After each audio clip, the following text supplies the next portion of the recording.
ओम श्री गुरु सच्चिदानंद साईनाथ महाराज की जय। अध्याय 29 को प्रारंभ करते हैं। मद्रासी भजनी मेला। लगभग सन 1916 में एक मद्रासी भजनी मेला भजन मंडली पवित्र काशी की तीर्थ यात्रा पर निकली। उस मंडली में एक पुरुष, उसकी स्त्री, पुत्री और साली थी। अभाग्यवश उनके नाम यहाँ नहीं दिए जा रहे हैं। मार्ग में कहीं उनको सुनने में आए कि अहमदनगर के कोपरगांव तालुका के शिरडी ग्राम में श्री साई बाबा नाम के एक महान संत रहते हैं, जो बहुत दयालु और पहुँचे हुए हैं। वे उदार हृदय और अहेतुक कृपा सिंधु है। वे प्रतिदिन अपने भक्तों को रुपया बांटा करते हैं। यदि कोई कलाकार वहां जाकर अपनी कला का प्रदर्शन करता है तो उसे भी पुरस्कार मिलता है। प्रतिदिन दक्षिणा में बाबा के साथ बहुत रुपए इकट्ठे हो जाया करते थे।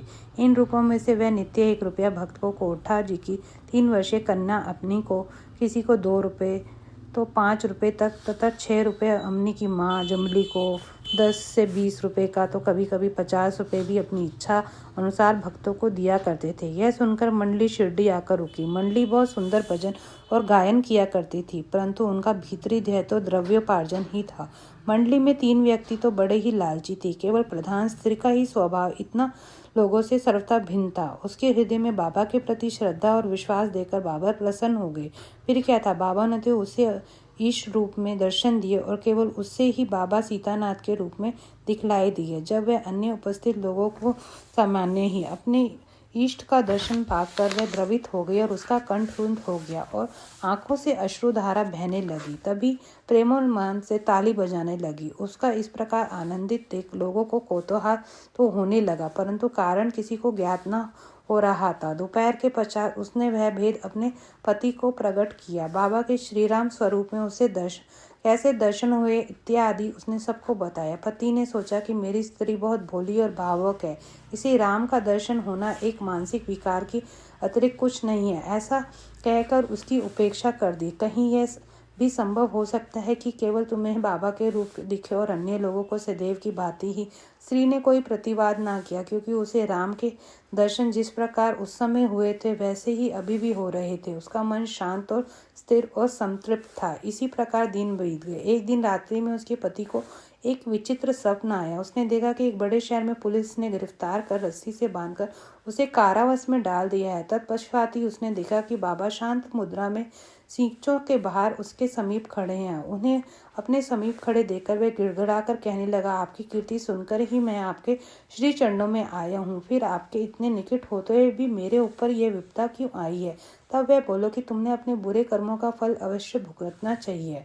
वह पुनः बोला कि जीवन में मुझे अपने ऐसे कर्म की स्मृति नहीं जिसके कारण मुझे यह दुर्दिन देखने को मिला। बाबा ने कहा कि यदि इस जन्म में नहीं तो गत जन्म में अवश्य कोई बुरा कर्म किया होगा। तब वह कहने लगा कि मुझे अपने गत जन्म की कोई स्मृति नहीं है, परंतु यदि एक बार मान भी लूं कि कोई बुरा कर्म हो भी गया होगा तो क्या आप यहाँ होते हुए मुझे उसमें भस्म हो जाना चाहिए, जिस प्रकार सूखी घास अग्नि द्वारा शीघ्र भस्म हो जाती है। बाबा ने पूछा, क्या तुम्हारा सचमुच में ऐसा दृढ़ विश्वास है? उसने कहा, हाँ। बाबा ने उसे अपनी आंखें बंद करने को कहा। जब उसने आंखें बंद की तो उसे किसी भारी वस्तु के गिरने की आहट सुनाई दी। आंखें खोलने पर उसने अपने आप को कारावास से मुक्त पाया। पुलिस वाला नीचे गिरा पड़ा है और उसके शरीर से खून प्रवाहित हो रहा है। ये देखकर वह अत्यंत भयभीत दृष्टि से बाबा की ओर देखने लगा। तब बाबा बोले कि अब तुम्हारी इच्छा अच्छी खबर ली जाएगी। पुलिस अधिकारी अभी आएंगे और तुम्हें गिरफ्तार कर लेंगे। तब वे गिड़गिड़ाकर कहने लगा, आपके अतिरिक्त मेरी रक्षा कौन कर सकता है? भगवान मुझे किसी प्रकार बचा लीजिए। तब बाबा ने उससे आंखें बंद करने को कहा और आंखें खोलने पर उसे देखा कि पूर्णतः मुक्त होकर सींचों के बाहर ही खड़ा है और बाबा भी उसके समीप ही खड़े हैं। तब वह बाबा के श्री चरणों में गिर पड़ा। बाबा ने पूछा कि मुझे बताओ कि तुम्हारे इस नमस्कार और पिछले नमस्कारों में किसी प्रकार भिन्नता है या नहीं। इसका उत्तर अच्छी तरह सोच कर दो। वह बोला कि आकाश और पाताल में जो अंतर है वही अंतर मेरे पहले और इस नमस्कार में है। मैं पूर्व नमस्कार तो केवल धन प्राप्ति की आशा से ही थे, परंतु यह नमस्कार मैंने अपने ईश्वर जानकर ही की है। मेरी धारणा ऐसी थी कि यवन होने के नाते आप हिंदुओं का धर्म भ्रष्ट कर रहे हो। बाबा ने पूछा कि क्या तुम्हारा यवन पीरों से विश्वास नहीं? प्रत्युत्तर में उसने कहा, जी नहीं। तब वह फिर पूछने लगी कि क्या तुम्हारे घर में एक पंजा नहीं? क्या तुम ताबूत की पूजा नहीं करते? तुम्हारे घर में अभी भी एक कार्ड बीबी नामक देवी है जिसमें सामने तुम विवाह तथा अन्य धार्मिक अवसरों पर कृपा की भीख मांगते हो। अंत में उसने स्वीकार कर लिया। वह बोले कि इससे अधिक अब मैं तुम्हें क्या प्रमाण चाहिए। तब उनके मन में अपने गुरु श्री रामदास दर्शन की इच्छा हुई। बाबा ने जो ही उनसे पीछे घूमने का कहा तो देखा कि श्री रामदास स्वामी उनके सामने खड़े हैं। तब बाबा से कहने लगे, आप तो वृद्ध प्रतीत होते हैं, क्या आपको अपनी आयु विदित है। बाबा ने पूछा कि क्या कहते हो कि मैं बूढ़ा हूँ, थोड़ी दूर मेरे साथ दौड़कर तो देखो। ऐसा कर बाबा दौड़ने लगे। वह भी उनके पीछे पीछे दौड़ने लगा। दौड़ने से पैरों द्वारा जो धूल उड़ी उसमें बाबा लुप्त हो गए और तभी उसकी नींद भी खुल गई। जागृत होते ही वह गंभीरता पूर्वक इस स्वप्न पर विचार करने लगा। उसकी मानसिक प्रवृत्ति में पूर्ण परिवर्तन हो गया। अब उसे बाबा की महानता विदित हो चुकी थी। उसकी लोभी तथा आंशिक वृत्ति लुप्त हो गई थी और हृदय में बाबा चरणों के प्रति सच्ची भक्ति उमड़ पड़ी थी। वह तो एक स्वप्न ही मात्र था, परंतु उसमें जो प्रश्नोत्तर थे वह अधिक महत्वपूर्ण थे। दूसरे दिन जब लोग मस्जिद में आरती के निमित्त एकत्रित हुए तब बाबा उसे प्रसाद में लगभग 2 रुपए की मिठाई और 2 रुपए नगद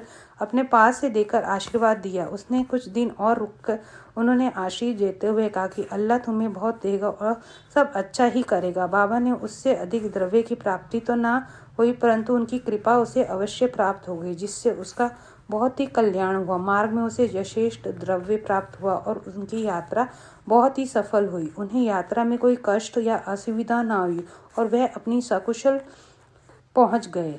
उन्होंने बाबा के श्री वचनों और तथा आशीर्वाद व उनकी कृपा से प्राप्त उस आनंद की सदैव स्मृति बनी रही। इस कथा से विदित होता है कि बाबा किस प्रकार अपने भक्तों के समीप आकर उन्हें श्रेयस्कर मार्ग पर ले जाते हैं और आज भी ले जाते हैं।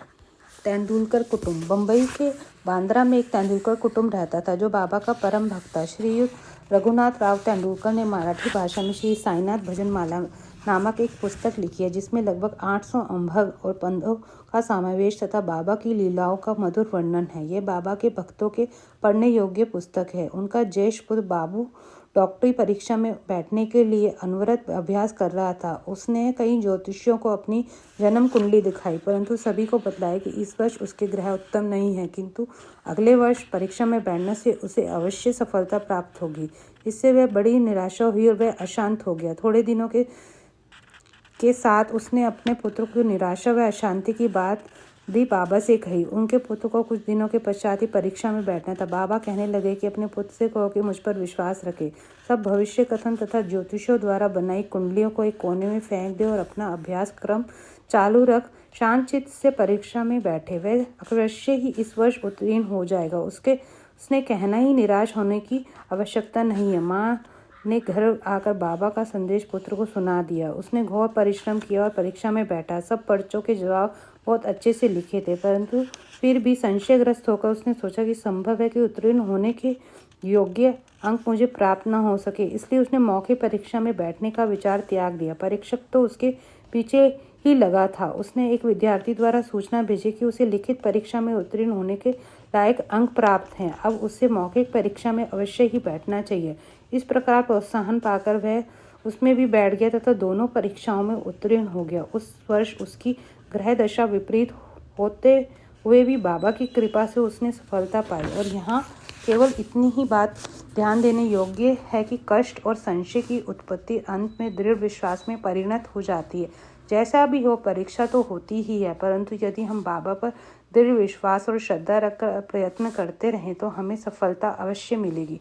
इसी बालक के पिता रघुनाथ बम्बई के एक विदेशी व्यवसायी फर्म में नौकरी करते थे। वह बहुत वृद्ध हो चुके थे और अपना कार्य सुचारू रूप से नहीं कर सकते थे, इसलिए अब वह छुट्टी लेकर विश्राम करना चाहते थे। छुट्टी लेने पर भी उनके शारीरिक स्वास्थ्य में कोई विशेष परिवर्तन न हुआ। अब वह आवश्यक था कि सेवानिवृत्त की पूर्वकालिक छुट्टी ले ले। एक वृद्ध और विश्वासपात्र नौकर होने के नाते प्रधान मैनेजर ने उन्हें पेंशन देकर सेवानिवृत्त कर निर्णय किया। पेंशन कितनी दी जाए यह प्रश्न विचाराधीन था। उन्होंने 150 रुपये मासिक वेतन मिलता था। इस हिसाब से पेंशन हुई 75 रुपये, जो कि उनके कुटुंब के निर्वाह हेतु अपर्याप्त थी। इसलिए वे बड़े चिंतित थे। निर्णय होने के पश्चात 15 दिन पूर्व बाबा ने श्रीमती तेंदुलकर को स्वप्न दर्शन देकर कहा कि मेरी इच्छा है कि पेंशन 100 रुपये दी जाए। क्या तुम्हें संतोष होगा? श्रीमती तेंदुलकर ने कहा, बाबा मुझ दासी से आप क्या पूछते हैं? हमें तो आपके श्री चरणों में पूर्ण विश्वास है। यद्यपि बाबा ने 100 रुपये कहे, परंतु उसे विशेष प्रकरण समझकर 10 रुपये अधिक अर्थात 110 रुपये पेंशन निश्चित हुई। बाबा ने अपने भक्तों के लिए कितना अपरिमित स्नेह और कितनी चिंता रखते थे। ओम श्री गुरु सच्चिदानंद साईनाथ महाराज की जय।